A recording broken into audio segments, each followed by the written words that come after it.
Well, ladies and gentlemen, welcome to my first edition of Talking About Country. Very happy to be here. I want to thank my friend Chris Potty for lining this up. I was friends with Chad. Chad's Melchert here. You're in Edmonton, correct, sir? That's right. Yeah, just outside in Morinville. So if anyone's from the area or knows the area, that's where I actually live. Yeah. Sunny and balmy Edmonton. Yeah. Yeah, totally. So thanks for doing this, Chad, here in our inaugural episode of Talking About Country. So for starters, we were texting a little bit, and you're a drummer. You played with a lot of heavyweights. You started off as a metal guy. You were telling me you were a metal guy before you get into the country genre. Yeah, it was a lot of long hair playing, I think it's of that age group where it was Metallica and the early Metallica, Iron Maiden, Judas Priest, a lot of that stuff early, which, kind of creates a good base for solid drumming anyway, just hit them hard. Absolutely. So when did you make the switch? Because I mean, you're a player in the country music genre now. You play with some heavyweights. We'll go to that in a couple of minutes. But when did you kind of, I guess, make the switch, and what kind of made you decide to do that? I think predominantly, I went to Red Deer College for music for 2 years. It was really coming out of that I wanted to make a living, and really where I live, I would compare it. It's not like exactly like Texas, but there's a lot of country here, and the money was, and the gigs were actually in country. So I grew up playing a lot of country just around Saskatchewan, where I was born and raised, and so I was familiar with it. And I would say that's kind of when the Garth Brooks, Dwight Yoakam, Alan Jackson stuff kicked into full gear. So there was a lot of work. So that's really what kicked it into gear for me. So I told you I'm a drummer myself, and I'm a rock guy. Some people talk about, I guess, the new country or whatever it is, and they basically say it's rock music with kind of country singers, and I don't necessarily think that's the case. But what's your, I guess, interpretation of where things are with it these days?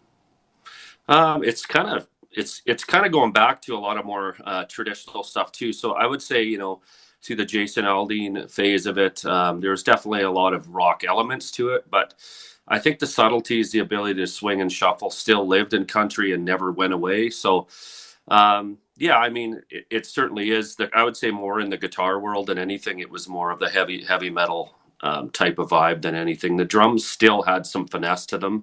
Not saying that rock doesn't have finesse, but it's just a little bit more of that shuffle and swing. You got to be able to do that stuff quite well to really cover what country can do. I'd agree, because I mean, country is a genre. I mean, you have your outlaw stuff, but it still kind of had that, I'll call it on the beat kind of vibe to it, as opposed to like a behind the beat or that type of thing, right? Absolutely. Yeah, and I think it would be like even going back to the Deep Purple days. I mean, those guys were swinging as hard as anyone, and it was Right. heavy. I mean, and I would say that's kind of where the country thing, you have to have that touch to be able to play heavy but still swing. So when I talked to Potty gave me, don't hold that against me. He's one of my dear friends, but He's a beauty. Yeah. yeah, Chris is great. So he sort of laid out who you played with, but why don't you give us just a sense of, for the viewers here, because this will be shown all over the world. What, when your background, who you've played with, and those types of things. Well, the general outline of my career, apart from freelancing, which has been a huge part of it, was I always anchored myself with one gig at a time. Usually, early on, it was with a young country singer named Adam Gregory, who some people might remember. He was about 13 years old when he had his first big hits with a song called Horseshoes. So I kind of came into that band at a great time. He was busy in Canada, and then we made the jump to Nashville. Lived there for a few years, right in Nashville. Played the Opry with him a few times. Unfortunately, that kind of came to an end around 2008 when the economy hit the dirt really bad. So Yeah, came home, worked with him a little bit longer, and then went into the Gord Bamford situation. I was band leading there for a while. I was there quite a few years, actually, all the while freelancing and really keeping a really busy studio schedule and filling those holes when those guys weren't busy with everybody else. So you could pretty much name any country singer or a good portion of them, and I've worked with them, whether it's on the CCMAs or filling in for another drummer or in the studio. So the list is long.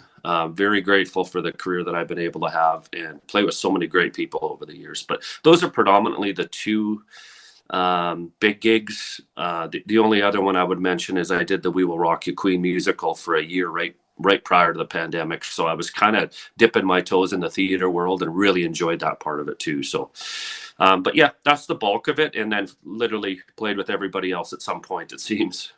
You hit a lot of markers there, so I want to try to pick them up because on my other podcast, one of the things we cover a lot, it's Rim Shots with Sean, we cover a lot is the value of networking. So in this day and age, people there's this thing of, oh, you got to audition and you got to do this and you got to do that. And a lot of people I talk to when they get gigs, they know somebody who knows somebody, and then it becomes this is a person you want because they show up on time, they're prepared, they're a good person to hang out with. What's been your experience with how you've been getting your gigs? Is it networking? Is it auditioning? Is it a little bit of both? Early on, it was definitely the networking piece, and that was, I would say, a way different generation as far as I was thinking about this the other day when I got my first endorsement. It wasn't with social media. There wasn't any of that at the time. Right. I literally drew up a business plan and shared how many bars I'd be playing and how many people would be in each bar throughout the year. So it's the game's changed massively now. I mean, you could put out YouTube videos and get some sort of an endorsement going now. Really, that's the biggest change I've seen is social network is a big piece of it. But at the end of the day, all business is done with who you know. And I would say when you're looking to, I always look at when I'm going to recommend somebody, who do I think of? Who comes to mind? It's somebody who's reliable, someone who's great to get along with, and someone who will make you look good. I mean, you don't want to recommend somebody who's going to show up and not do a good job. So I try to be that person that I recommend, essentially. How do I want that person to be? And that's how I try to act. Give everyone the same respect when they hire me, learn the songs properly, show up on time, and be a professional. Very important, and thank you for re-emphasizing that because that seems to be the message time and time again when I ask that question. So thank you. You mentioned you did some stuff down in Nashville, and so the scene that you're in and where you live. I mean, I've talked to people that have been to Nashville, that live in Nashville, and there's a certain I don't know if you call it etiquette, but you just don't show up and the door's open for you and away you go, right? I had another guy that say, you don't make it Nashville, Nashville makes you type thing and what have you. Is the Canadian scene similar to that in that, you have to pay your dues and there's kind of a pecking order and a grind to get there, or is it a little different up here? I would say it's not as packed with daily activities. So I think the way you build your business, meaning yourself, you do have to use social media maybe a bit more here. I mean, people in the US and Nashville specifically do it, but I mean, there's a good chance if you're playing down on Broadway in Nashville, that's you're going to get a little bit of a scene yourself, and you're going to get to know the people that are going to build you up and bring you up with them. Here, I think it's a much broader spectrum as far as I'll play with 6 different singers in a month. I'll have to learn all their material. So it's just a different animal. I do think they're the same in the way you should treat the business. I think you could work yourself into a gig quickly, and you could, I'd say, faster work yourself out of a good situation. So yeah. I've seen that happen a lot. People come up and, they're the hot ticket, whether it's Nashville or in Canada. And you start believing your own hype. And then before you know it, you're nobody's hype. So I love that. Yeah. It's a quick way to work your way out of favor if you don't treat it properly. Well, I love that because a lot of people, and I mean, I've had the pleasure of interviewing some very cool people, and they all talk about that exact same thing. But there's something that you're mentioning that I think we just really need to emphasize. And you keep referring to this as work the business, create a business, work your business. And a lot of people don't understand if you want to be in the music business, you are a business, and you have to treat it that way. Yeah, I think whether it's, I think the studio is where I noticed it the most is you're getting somebody in a situation where they're very vulnerable. They maybe have saved up their funds for a year to do this one song. It's very personal. So treat it that way and treat everybody with the respect they deserve.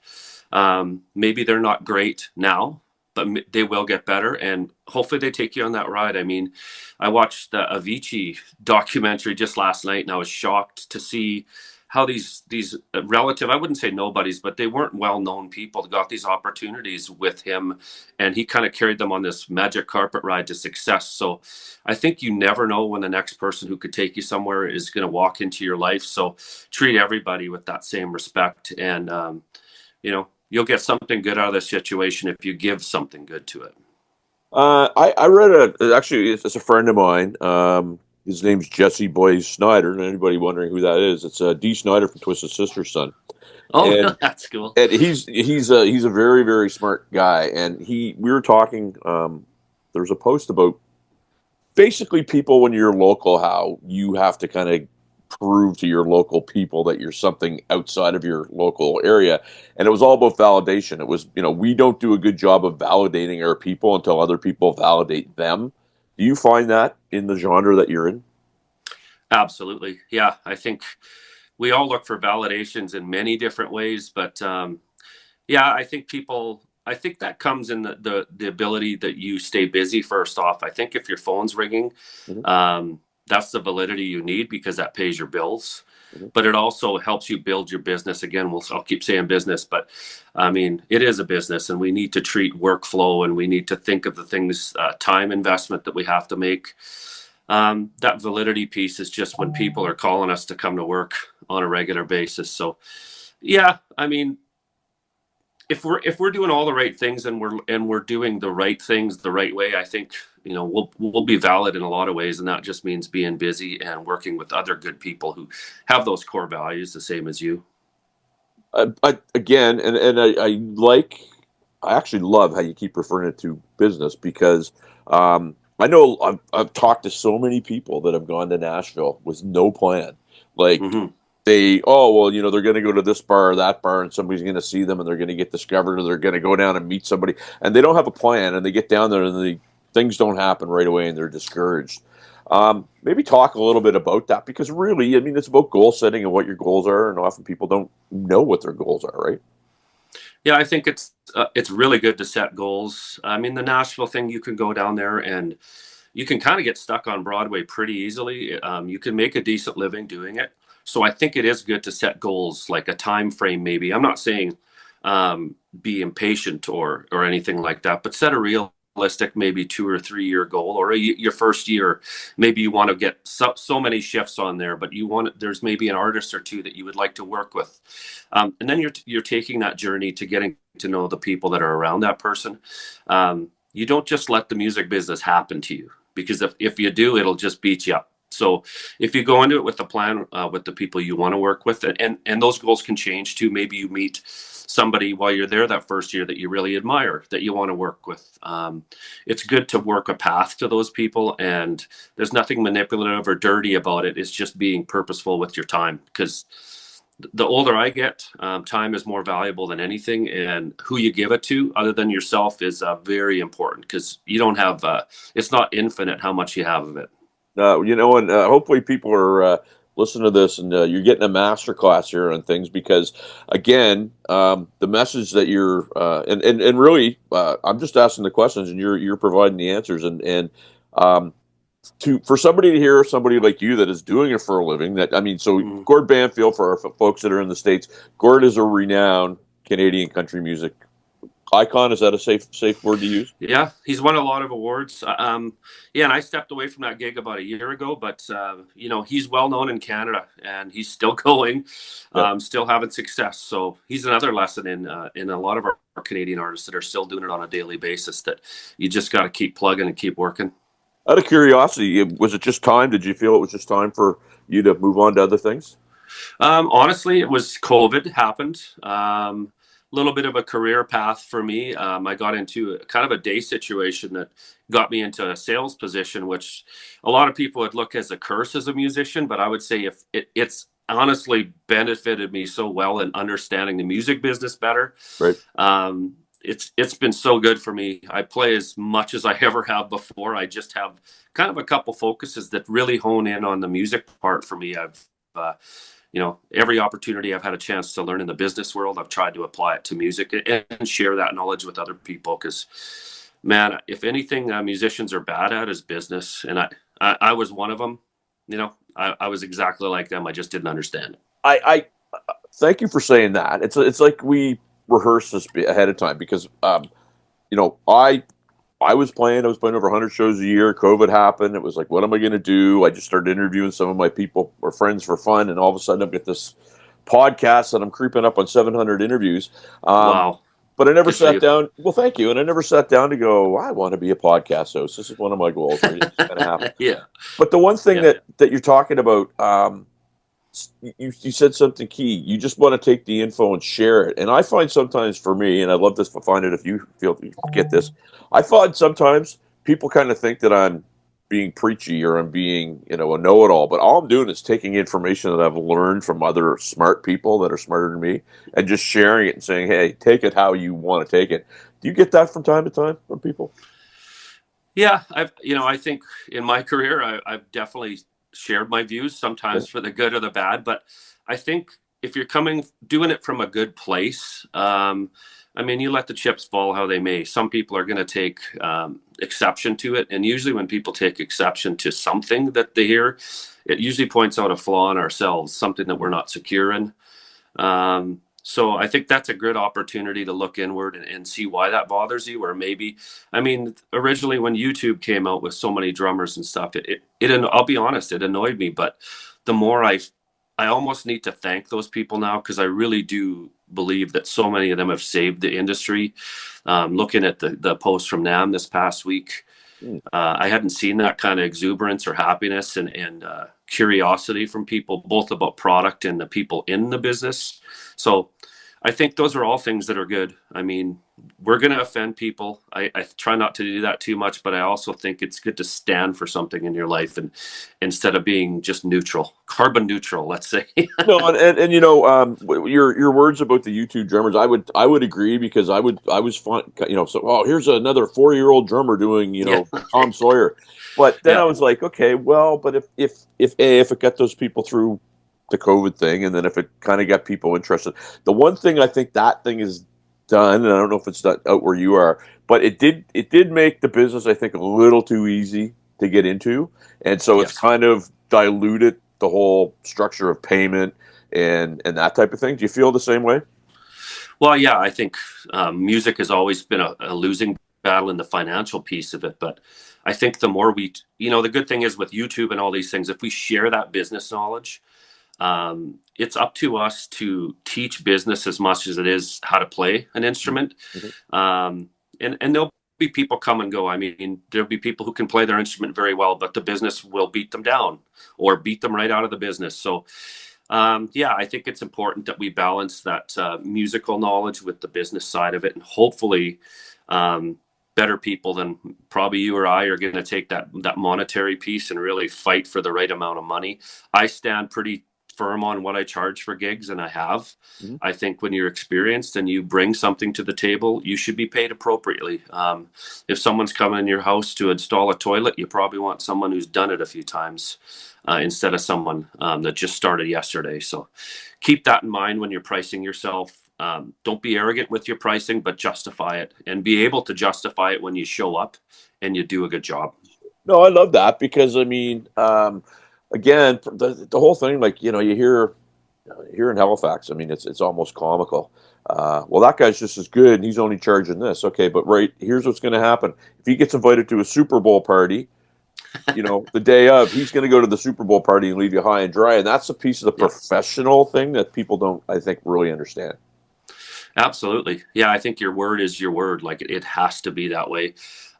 Stuff happens in life. You have to move your schedule around or whatever, whether it's a great opportunity for you or stuff happens.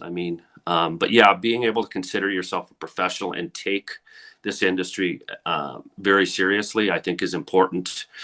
Like anything, I think the internet has made the path to a music career easier in a lot of ways. So when it gets hard, are they prepared to really dig in? And because it will get hard at some point. I remember when I started drumming, I could sit down and just play beats. It was pretty easy. But when it got hard, that's when I really had to rediscover whether it was something I wanted to do. And Absolutely. It wasn't even a question for me. But I've seen other great people with great ability. They just hit a wall and they stop. So. And you nailed it a couple questions back. I think the mental piece of this thing is the hardest for a lot of people. Making a mistake live and 10 drummers out there laughing or whatever, just things like that, or just negative feedback. That's the hardest thing. And I've I've been fortunate. Sometimes I'm called aloof, but I mean, I don't let that get in my head because there's too many other things going on to worry about what somebody thinks about the way Yeah. my hair looks or what my drum kit looks like or that I didn't do the fill the right way. Yeah, well, I think YouTube is a great learning tool, but it hyper focuses on where we are in this moment at this time, and I don't think there's tremendous value in beating yourself up. It does create a really bad comparison in a lot of ways. Just be you. When you're practicing, you don't always have to film it. You could practice in front of a mirror. That's good for self-reflection, let's call it, in front of a mirror. But I think it's important to explore your ability, explore yourself, but that doesn't mean it has to always be public either. I mean, there's tremendous value in having a camera off as much as it is on in those situations. Well, and I think one thing too that happens is if people, and I know somebody who, does it on a fairly regular basis, and it's great when they get the praise, but if somebody offers up negative feedback, and somebody's going to offer up negative feedback, that's what they focus on. They don't focus on the 25. Hey, that was awesome. They focus on your tempo was a little off, right? So I mean, that's the mental part that we were talking about. Hard to believe on this first inaugural episode of Talking About Country, which is going to be appearing worldwide on my buddy Rob Edwards' network. We're almost done, but you got anything to pitch? You got anything that you got on the go that you want people to know about? Not terribly, but I am actually going to be making a drum switch here. Which some people will go, he's switching again. But I haven't officially endorsed a lot of products in the drum ways. I've gone with a few companies, worked with a few in smaller amounts, but I'm going to be working with Andy DeCoulis here in Canada on the Pearl drum line. So I'm pretty excited about that. I got a couple kits coming here, Maple Gum kit, and then a professional series. So watch my socials. I'll be doing some posts on that. I will be doing more posts coming up this year. It's something I've kind of neglected, but I mean, it's fun. It's a great way to keep in touch with your friends and your compatriots, I guess. So yeah, that's kind of what I got on the go. Other than still with Vic Firth, still playing their stuff, Remo, and then Porter and Davies and Fat Chance Creations. I don't know if you know John LaChance, but he builds these fabulous drum clamps that are aircraft aluminum, and they don't choke the drums. So I've been a big fan. It was actually his first endorser years ago, so it's been a good run with him. Still using his stuff. Well, there you go, kids. Your masterclass ended with how to properly promote those that are taking care of you. So, Chad Melchert, I want to thank you for doing this here. My pleasure. Let's stay in touch. This was fun, man. Potty said you were a good guy, and I can now officially confirm that. So, thanks so much, and go subscribe to Chad's socials. Go subscribe to Talk About Country, and we'll see you next time, kids.